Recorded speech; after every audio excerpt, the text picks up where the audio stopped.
ಎಲ್ರಿಗೂ ನಮಸ್ಕಾರ.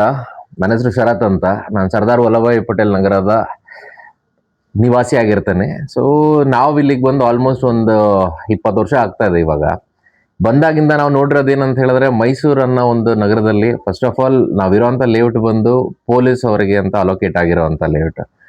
ಪ್ರತಿ ಸರಿನೂ ಪೊಲೀಸ್ ಅವರು ಪ್ರತಿಯೊಬ್ಬರಿಗೂ ಯಾವ ಸಮಯ ಇಲ್ಲದೆ, ಸಂದರ್ಭ ಇಲ್ಲದೆ, ಅವ್ರ ಮನೆ ಮಠ ಎಲ್ಲಾನು ಬಿಟ್ಟು ಬೇರೆಯವರಿಗೆ ಅಂತ ಹೇಳಿ ಮೊದಲಿರ್ತಾರೆ. ಅವ್ರ ಆದ್ಯತೆ ಫಸ್ಟ್ ಪಬ್ಲಿಕ್ಗೆ ಅಂತ ಇರುತ್ತೆ.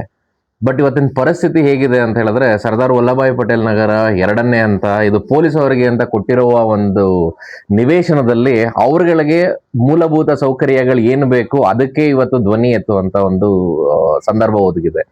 ಏನಂತ ಹೇಳಿದ್ರೆ, ಇಲ್ಲಿ ಆಗಿರುವಂತ ರಸ್ತೆಗಳಿರ್ಬೋದು, ನೀರು ಕೊಡ್ತೀನಿ ಅನ್ನೋ ಭರವಸೆಗಳಿರ್ಬೋದು, ಇದ್ಯಾವುದನ್ನು ಇಲ್ಲಿ ತನಕ ನೆರವೇರಿಸುವಲ್ಲಿ ವಿಫಲವಾಗಿದೆ. ಸೊ ನಾವು ನಮ್ಮ ಪ್ರಕಾರ ಏನಂತ ಹೇಳಿದ್ರೆ, ಒಂದು ಆದ್ಯತೆ ಏನಿದೆ ಅದನ್ನ ಅಷ್ಟೇ ನಾವು ಕೇಳ್ತಾ ಇದೀವಿ. ಇದಾದ್ಮೇಲೆ ಡೆವಲಪ್ಮೆಂಟ್ಗಳು ಬೇರೆ ತರ ಏನೇ ಆಗ್ಬೋದು, ಬಟ್ ಮೂಲಭೂತ ಸೌಕರ್ಯಗಳನ್ನೇ ಮೊದಲ ಆದ್ಯತೆ ಏನಿದೆ ಅದು ನಮಗೆ ಇನ್ನ ಸಿಕ್ಕಿಲ್ಲ.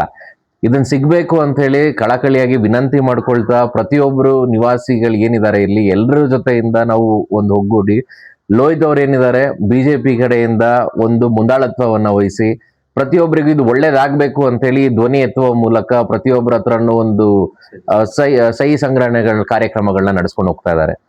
ಇಲ್ಲಿ ಬೇಕಾಗಿರೋದು ಇಷ್ಟೇನೆ. ಏನಂತ ಹೇಳಿದ್ರೆ, ನಿವೇಶನ ಸಿಕ್ಕಿದೆ, ಅದಕ್ಕೊಂದು ಏನ್ ಬೇಕು, ಬೆಳವಣಿಗೆ ಏನ್ ಬೇಕು, ಅದಕ್ಕೋಸ್ಕರ ಕಾತರವಾಗಿ ಎಲ್ಲರೂ ಕಾಯ್ತಾ ಇದ್ದಾರೆ.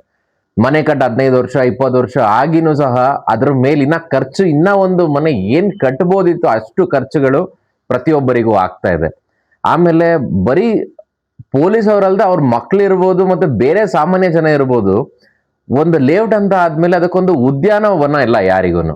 ಅಟ್ಲೀಸ್ಟ್ ಹೋಗಿ ಎಲ್ಲ, ಯಾಕಂತ ಹೇಳಿದ್ರೆ ಇವತ್ತು ನೀವು ನೋಡ್ಬೋದು, ರೋಡ್ ದೊಡ್ಡದಿದೆ, 100 ಅಡಿ ರೋಡ್ ಕೊಟ್ಟಿರ್ಬೋದು, ಎಲ್ಲರೂ ಆ ರೋಡ್ ನ ಯುಟಿಲೈಸೇಷನ್ ವಾಕಿಂಗ್ಗೆ ಈ ಪರ್ಪಸ್ಗೆಲ್ಲಾನು ಯೂಸ್ ಮಾಡ್ತಾ ಇದ್ದಾರೆ. ಆದ್ರೆ ಅದಕ್ಕೆ ಅಂತಾನೆ ಪ್ರತ್ಯೇಕವಾಗಿ ಒಂದು ಉದ್ಯಾನವನ ಇತ್ತು ಅಂತ ಹೇಳಿದ್ರೆ, ಇಲ್ಲಿ ಬೆಳೆಯುವಂತ ಮಕ್ಳಿರ್ಬೋದು, ವೃದ್ಧರಿರ್ಬೋದು, ಆರೋಗ್ಯ ದೃಷ್ಟಿಯಲ್ಲಿ ಪ್ರತಿಯೊಬ್ಬರಿಗೂ ಯುಟಿಲೈಸ್ ಆಗೋ ಒಂದು ಕಾರ್ಯಕ್ರಮನ ನಾವು ಇವತ್ತು ಮಾಡಬೇಕಿದೆ. ಇಷ್ಟು ಹೇಳ್ತಾ ನನ್ನ ಮಾತುಗಳನ್ನ ಮುಗಿಸ್ತೀನಿ. ಲೋಹಿತ್ ಅವರಿಗೆ ಆಲ್ ದಿ ಬೆಸ್ಟ್ ಹೇಳಕ್ ಇಷ್ಟಪಡ್ತೀನಿ. ಯಾಕಂತ ಹೇಳಿದ್ರೆ, ಇದೊಂದು ಕಾರ್ಯಕ್ರಮದಿಂದ ನಮ್ಮ ಲೇಔಟ್ ಒಂದು ಬೆಳವಣಿಗೆ ಆಗತ್ತೆ ಅಂತ ಹೇಳಿ ನಾವು ನಂಬಿದ್ದೀವಿ. Thank you Lohith.